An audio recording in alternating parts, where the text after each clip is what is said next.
Hello, and welcome to Nothing Ever Happens in Canada, and I'm Canadian Girl. Thanks for joining me. Today we're going to look at the Halifax Explosion, but not just the explosion, but what happened in the minutes, hours, and days after the traumatic event, the medical relief that was needed, the people who showed up without being asked. We're also going to look at how this affected Halifax, Canada, and the blind community and the visually impaired. Join me now as we jump into Episode 2, the Halifax Explosion and the medical relief effort.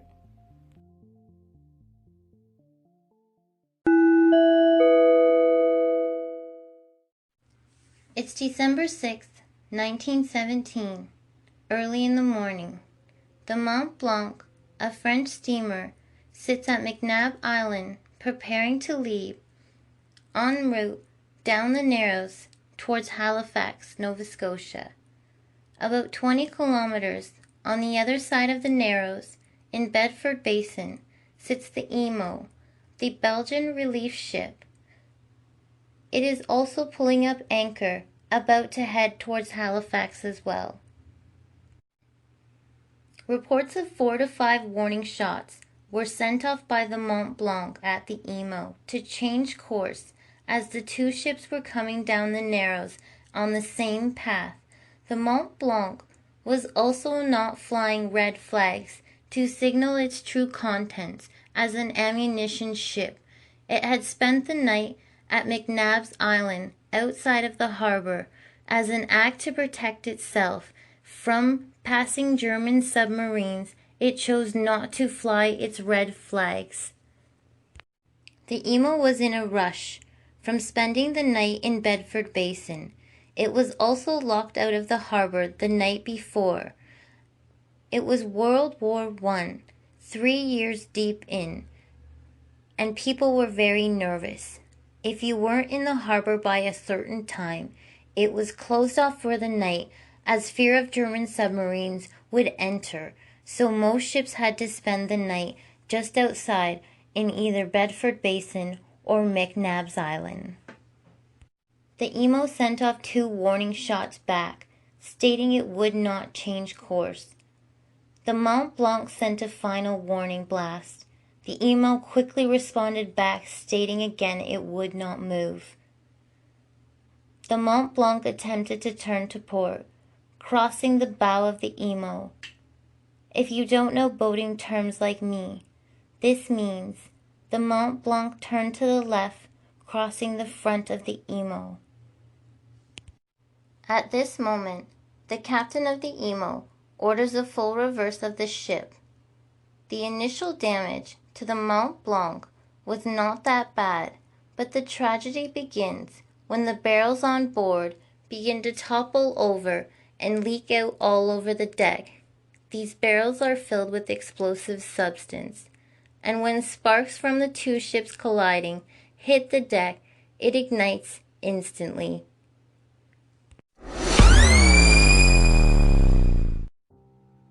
At this point, no one knows the real danger that they are in. All they think is they are watching a couple ships in the harbor fighting over space. The Mont Blanc becomes fully engulfed in flames, and the show becomes an even bigger spectacle. Many of the parts of town and homes look directly down on the harbor. Children walking to school, babies still at home with their moms, men and women off to work, and anyone else with a view stopped to watch. Barrels began flying into the air, exploding and popping as they went. The captain of the Emo ordered his ship to immediately head towards the sea. The crew of the Mont Blanc was told to abandon ship. They all rowed to the Dartmouth shore, where they pleaded with people watching to stop and run for their lives. The problem was, most did not understand their French language. The 39 crew members took shelter in the forest just off of Tufts Cove.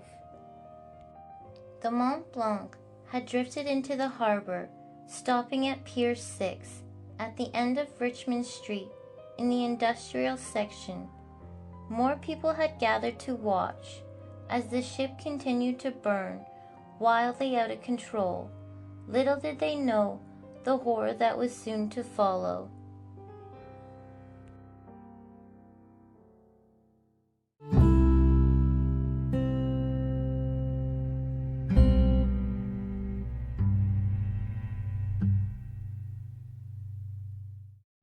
A man most of us know, named Vincent Coleman, who worked at the train station, sent off a message saving hundreds of lives that were on an incoming train coming to the harbor. As well, he sent out one of the last messages that would be able to be sent out for hours, as communication would be lost in the area.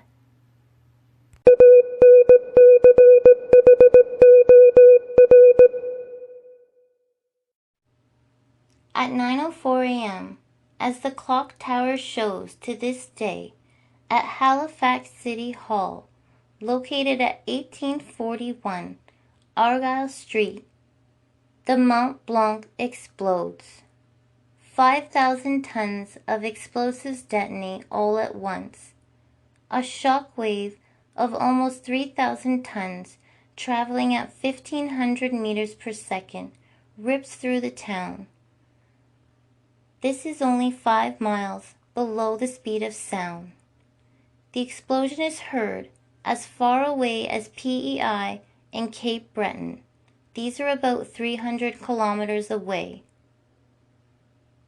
After that, a tidal wave immediately hits Richmond area, 3 city blocks in, at 2.5 kilometers squared.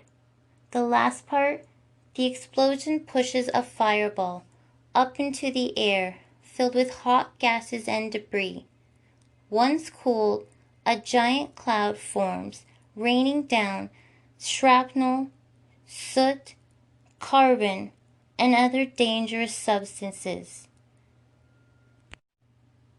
Structures in the immediate area, if not wiped out completely, collapsed on themselves, on furnaces, lanterns, stoves, and created structural fires throughout the city. The immediate impact of the explosion affected 325 acres and broke windows as far away as 50 kilometers. The Mont Blanc was blown to bits and only small pieces were ever found. The Emo, it was hit by a shock wave and then a tidal wave, throwing it against Dartmouth shore. The captain and 5 crew members were killed.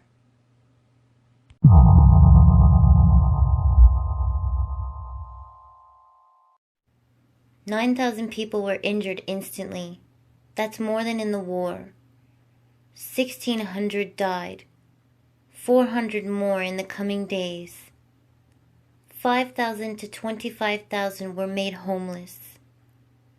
1,600 homes were destroyed, completely flattened to the ground, most of them.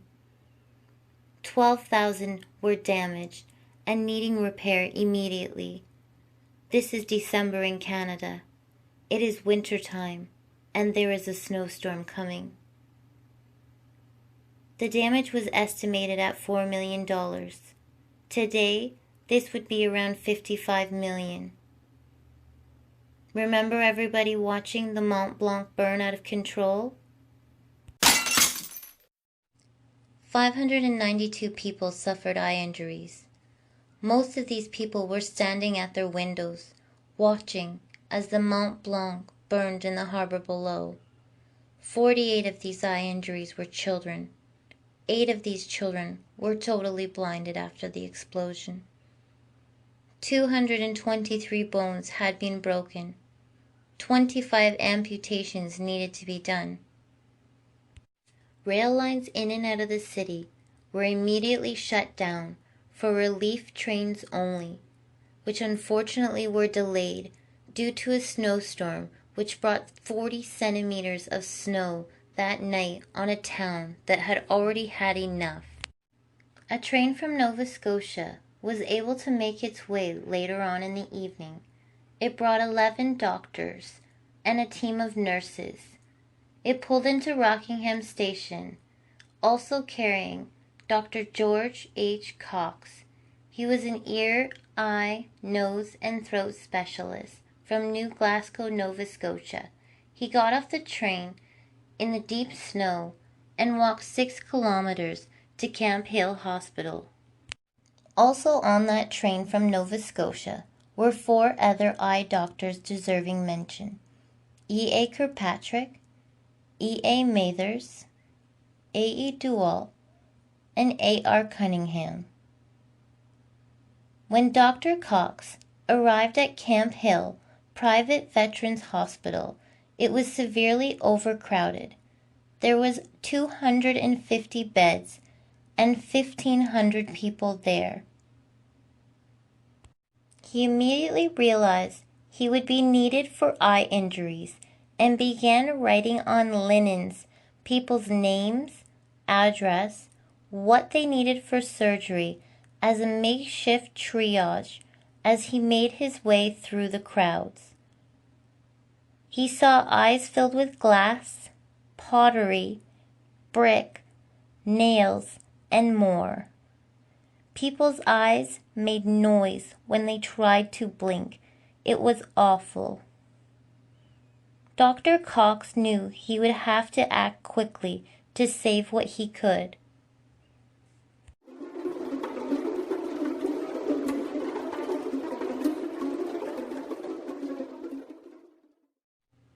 At another location, known as the VG Hospital, supplies had run dry within the first few hours of the event. Most nurses were overseas helping in the war efforts, so staffing was short. The only anesthesiologist in the hospital at the time was Dr. J. F. Lessell. He was overwhelmed and taught a nurse named Jessie McDonald, class of the 1915 VG nurses, how to administer anesthesia. She was one of the first nurses in Canada to be taught this.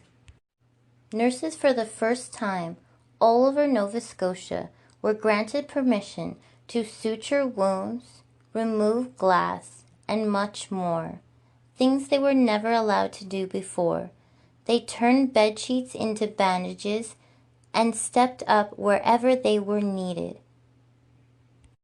Evelyn Pemberton, said to be the first registered nurse in Canada, was also on hand at VG Hospital, helping where she was needed.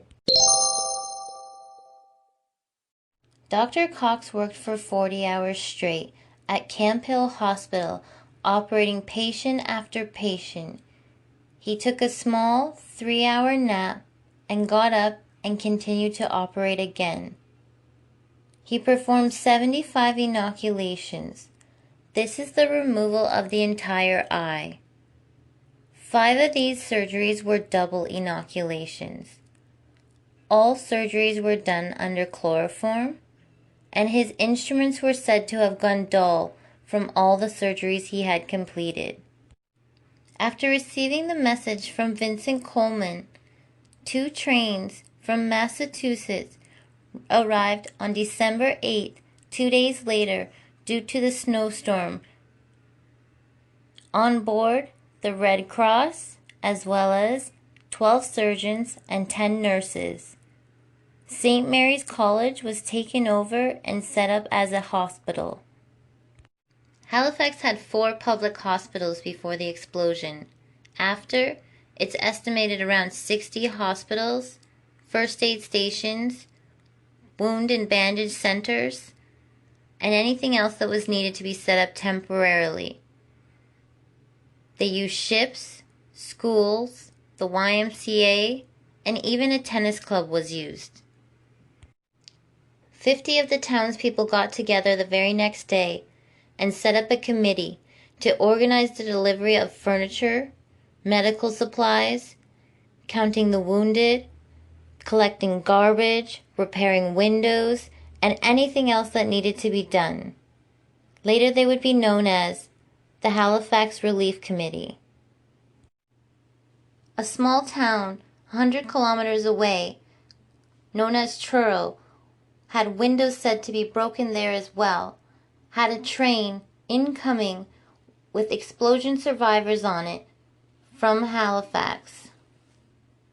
These people would not have survived if it would not have been for a brother and sister team, Dr. Avery DeWitt and his sister Nellie Anderson DeWitt, a nurse. St. John's Ambulance, the Red Cross, the Victorian Order of Nurses all began setting up wound and bandage stations to help relieve crowding at hospitals. This was the Canadian Red Cross's first involvement in a major disaster.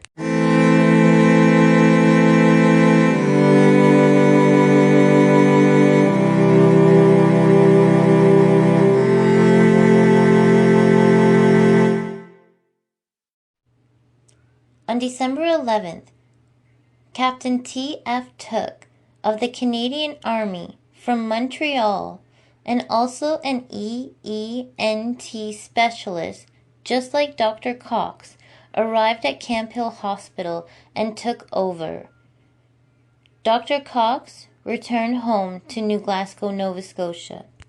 Dr. Took was surprised by the untreated wounds at Camp Hill. Many left to pus over and become septic. He immediately realized he needed to go straight to work. He completed 48 eye operations, 16 inoculations. Side note, the cost of an inoculation back then was $65. Today, it would be about $1,100. Dr. Took was said to try to preserve eyes more when he could, but he also had a little bit more time because he didn't have the pressure that Dr. Cox did with the bombardment of so many patients all at once.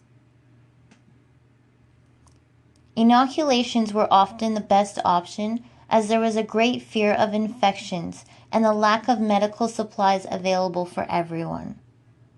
The first 2 to 5 days, there was little to no breaks taken by either medical staff or committee members. There was just too much that needed to be done. Medical professionals came from all over Nova Scotia, New Brunswick, PEI, Montreal, Toronto, Massachusetts, Rhode Island, and Maine to help. 387 doctors, 760 nurses, 52 doctors from Halifax alone ran to help in the very beginning, the day before anyone else could arrive. 96 doctors were from the U.S. 30 Canadian Army dental professionals were there. By day 10, December 16th, most people had been treated. Dr. Took returned home to Montreal. Other notable eye doctors that helped: Dr. J.W. Sterling from Montreal, Dr. Harvey from Rhode Island, Dr. Mackenzie and Dr. Goodall, and 4 nurses from Massachusetts. In the days after the blast, shelters were provided by ships in the harbor who had come to help. A local prison opened up its doors to anyone who needed a place to stay. Show & Co. Undertakers, located at 1740 Argyle Street. Today, it is known as a restaurant called Five Fishermen, is claimed to be a very haunted place if you're into that stuff and in the neighborhood. The area known as Richmond, where the explosion took place, is known as the Hydrostone area today. The Anchor from the Mont Blanc, weighing 502 kilograms or 1,140 pounds, flew 4 kilometers, landing just off of Regatta Point, where it sits today at 69 Anchor Drive. A cannon from the Mont Blanc as well, weighing 540 kilograms or 1,200 pounds, flew almost 5 kilometers in the opposite direction, landing in Dartmouth at 171 Albro Lake Road. The next important person in our story is Sir Frederick Fraser. He was the superintendent for the Halifax School for the Blind. He had recently taken over the school before the explosion and was focused on improving the school's education system in order to prepare students for work when they were done. They were taught to read Braille.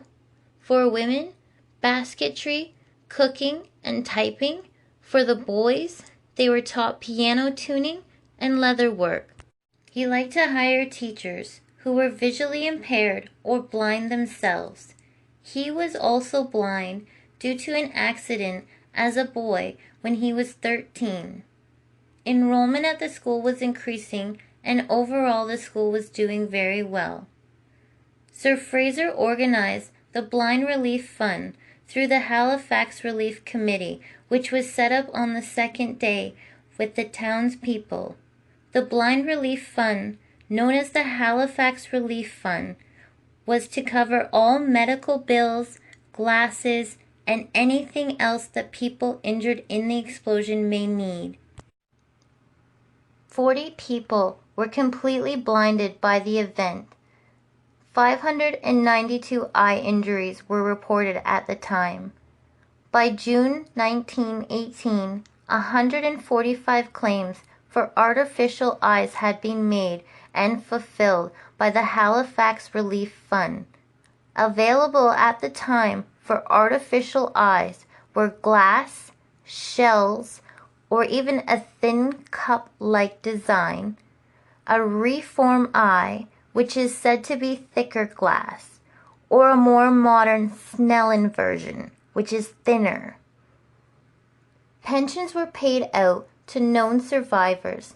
Pensions were from $37 to $94 a month. Today, this would be about $180 to $620 a month. Pensions were funded by the Halifax Relief Committee through the CNIB. In 1954, 21 survivors were receiving pensions. A company known as the Canadian Free Library for the Blind used to send Braille books for free to anyone in Canada. After the explosion, they rallied together to raise money, and by 1918, a year later, they became the Canadian Institute for the Blind, known as the CNIB that we know today. The CNIB's motto is actually inspired by Halifax. It is, "Seeing beyond vision, lost since 1918.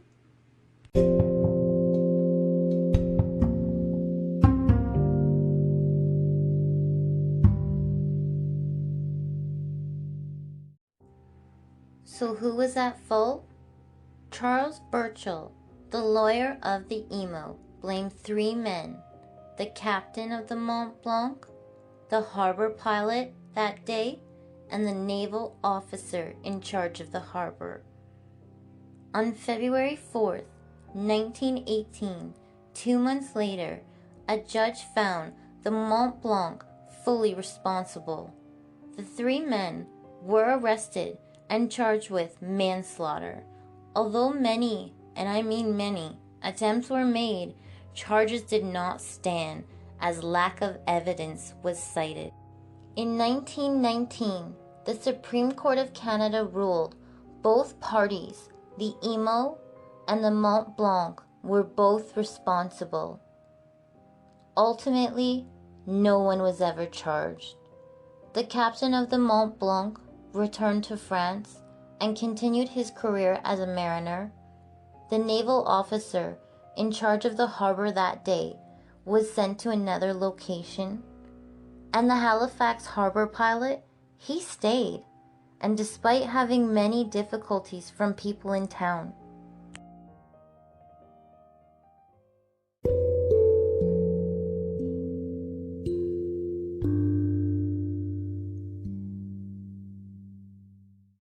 In the end, what we learned from this disaster was better preparation and planning was needed, and not just in Halifax or Nova Scotia, but in Canada and everywhere. Stricter maritime laws regarding cargo ID and harbor control were enforced. It was studied by those developing the atomic bomb to understand the effects of the blast. The collision was used by Navy as an example of what not to do in training. It is the first time local civilians had to coordinate and deal with mass casualties all at once. Many advances in ophthalmology and pediatric surgeries came about in this time of need. As a token of gratitude for Massachusetts relief efforts after the blast, a Christmas tree cut from the local forest is delivered every year since 1971.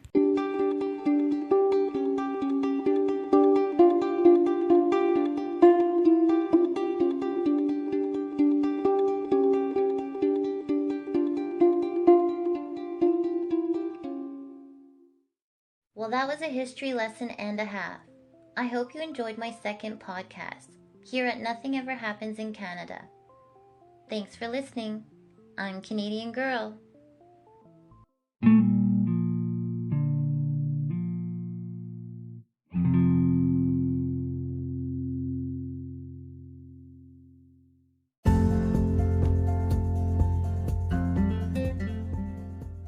Want to help support the show? You can do that in 3 simple ways. The first one, you can leave us a shiny 5-star review on Apple Podcasts.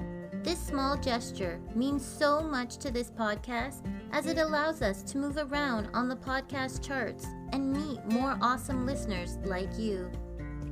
The second, you can stop by our souvenir shop and pick up a souvenir from one of our great adventures and take it on your very own. There's t-shirts, water bottles, notebooks, and so much more. Do head over to our souvenir shop today and grab some adventure gear. And finally, the third way you can help support the show is by donation. We have a fancy PayPal button that can be found on the top right of our webpage, nothingcanada.com. This button allows you the option to donate as much as you want, whenever you want. All donations will be used for the channel by buying new books for research, paying for the podcast website, and upgrading equipment. All 3 links to help support the show, of course, can be found in the show notes below. I thank you all so much for your support of the show. It means the world to me.